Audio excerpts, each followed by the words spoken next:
per year. So that gives you over 200% interest per annum. Government have not really looked into that, but it is what is happening in the Nigerian economy.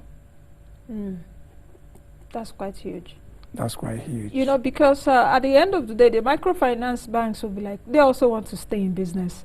You know, a lot of people will borrow from them and even run away. They don't bring back the money. So they also risk that they face. I'm not speaking for them, but, you know, taking a holistic view of what's happening around that industry. But if we come over, you mentioned the manufacturing sector earlier on. What do you think is actually wrong with our manufacturing sector? Because can we say we're a manufacturing economy? We are not as yet, but one of the problems is a lot of policies somersaults from government. Government will set up a policy within months or within a short-term period.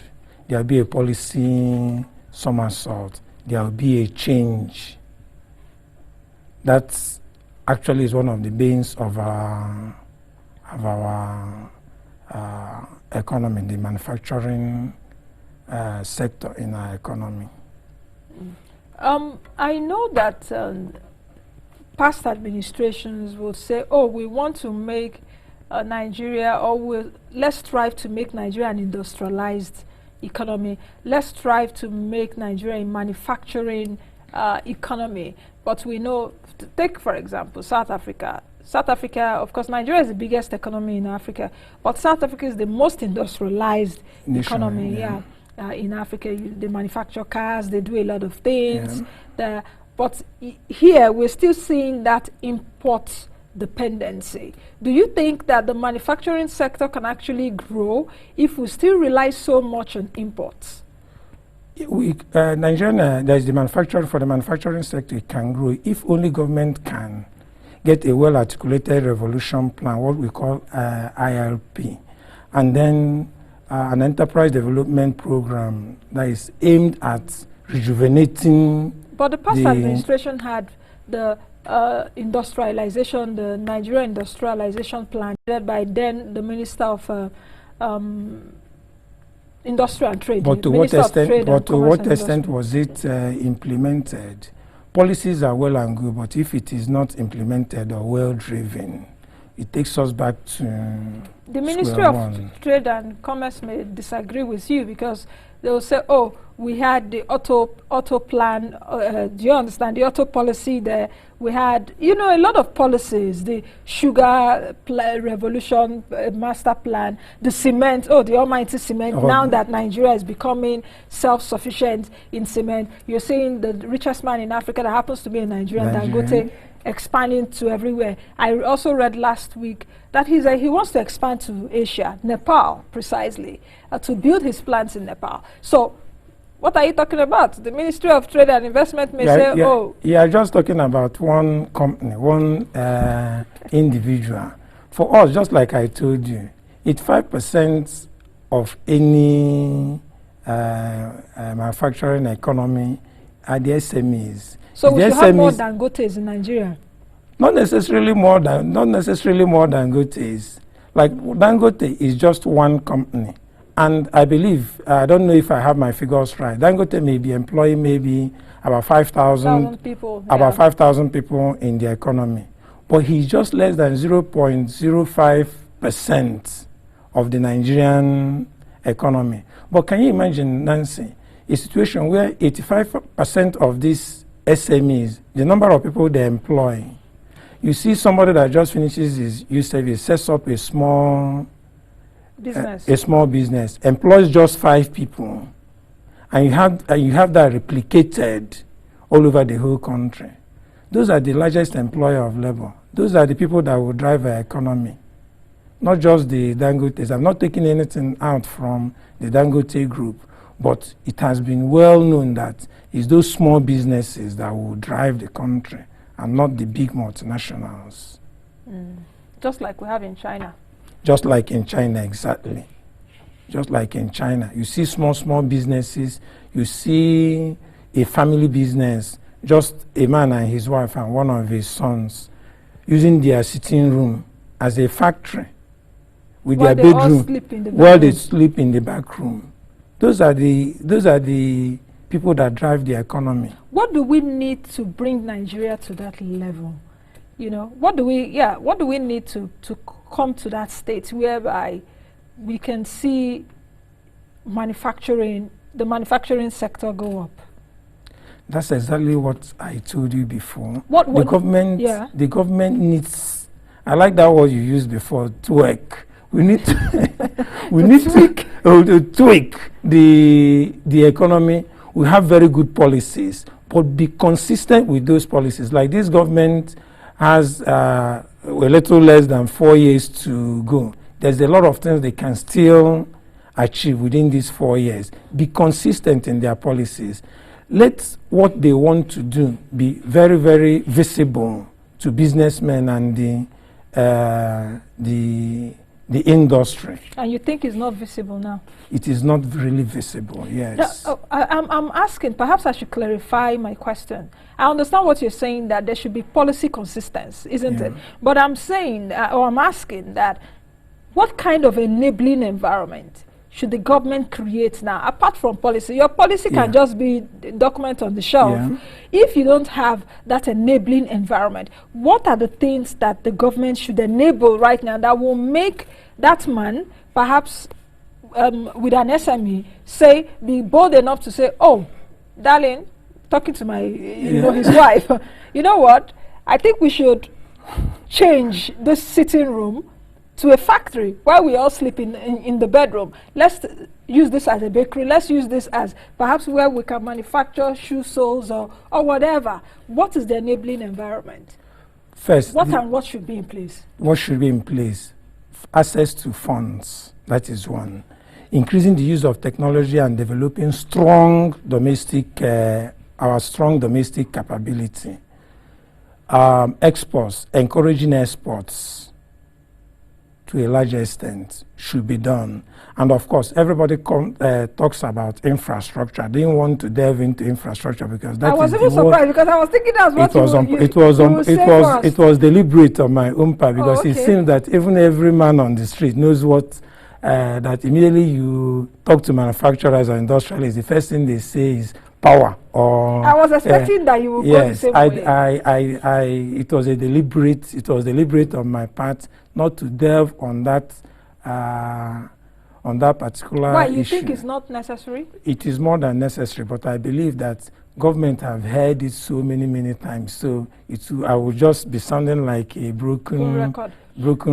So let me just use the opportunity of being in your program maybe to enlighten them on some other things they may need to do. Like I mentioned about exports, I mentioned about an ICT-driven or technology-driven environment. So those are very important things. Like we mentioned technology. There's something that impressed me. If we don't emphasize on technology, globally we cannot compete. We cannot compete. Okay, nobody even mentions about the African Growth and Opportunity Act, AGOA. How many Nigerian businessmen have taken opportunity of that? Because the environment is not conducive to take that opportunity. But I still believe we still have hope, just like the rest of the world and the rest of Nigerians, that there will be that positive change. You know, it's a common click now, change. So I think we also subscribe to that the government is taking their time, and when that change comes, that all of us will So the change hasn't come yet. It's still in the offing. It is still in the pipeline. It is still very much in the pipeline. Okay, for those watching the program, and you can actually join our conversation. It's largely interactive. Go to our social media platforms right about now. Okay, those are the addresses on the screen, so that you can send us your comments, your views, and perhaps your questions. Of course, if you're a businessman out there, just tell me what you think about the state of the Nigerian economy right now. Tell me where the shoe pinches you. You know, they say the person where the shoe, now you know where they pinch am. pinch am. You know, let me say the local way that we all understand it. So send your comments. Let me just read a few on Twitter coming through. Alan is saying, what exactly is the state of the Nigerian economy? I'm still waiting for an economic direction. Tamuno Alan, that's his view on Twitter. Tefa Moses is saying that Nigeria's economy is stagnant now. Would you say stagnant? More or less, but not just because of lack of policy from government. Like I mentioned before, the global economic volatility. So that's actually one of the things that is happening right now. But I'm not going to absolve the government of not having come up with a policy direction. Okay. Yes, it's one of those. Babs Samogbalaho is saying the issue of drop in FDI. FDI means foreign direct investment. We also have what we call the LDI, local direct investment. So it's not just foreign.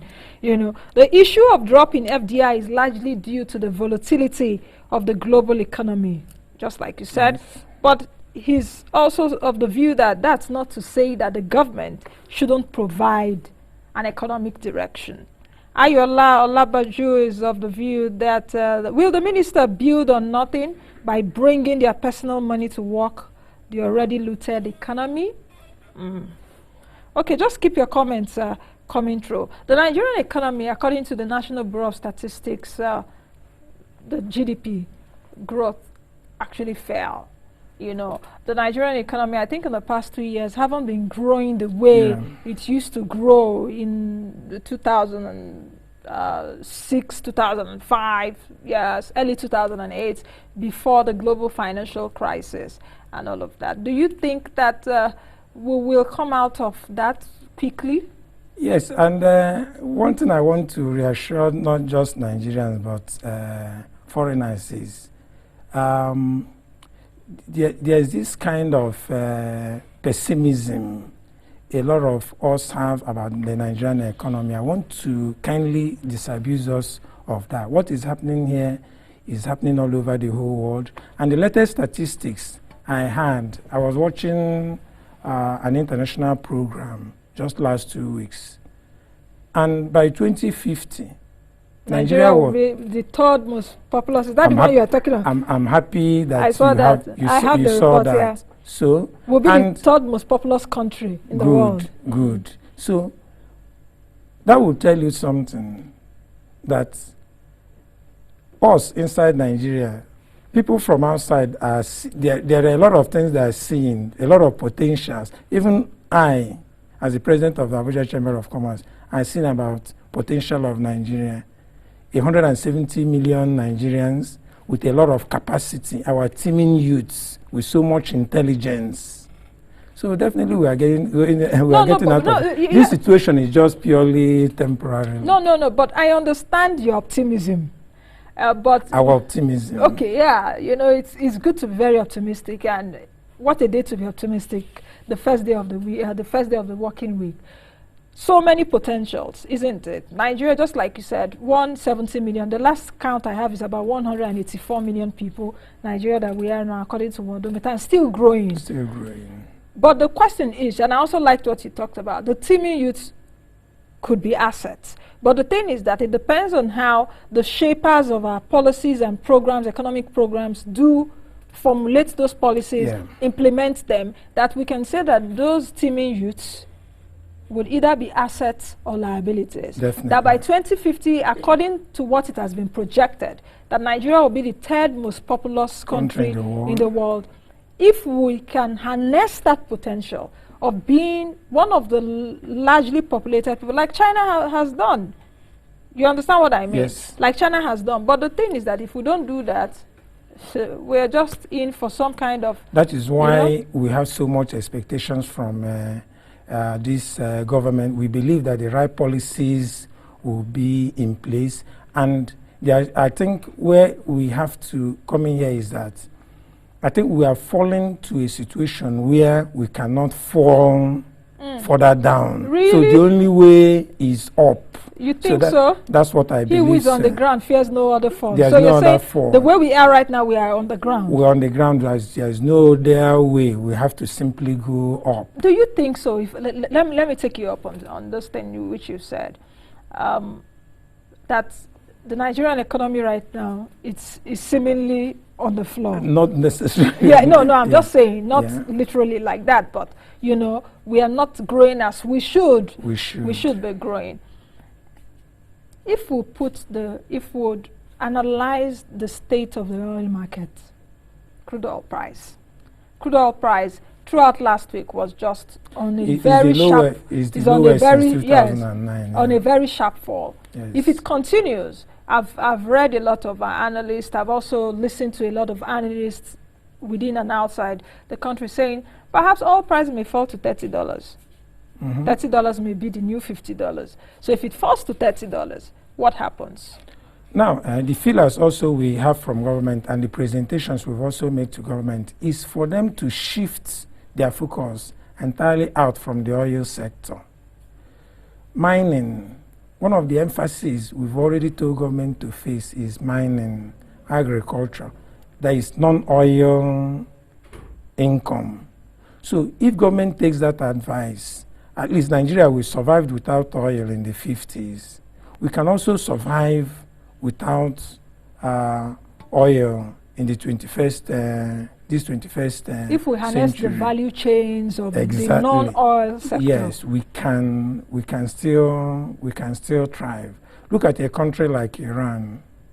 They've been in isolation for a very long time. But their economy was not finding it easy, though. They did not find it easy, but they survived.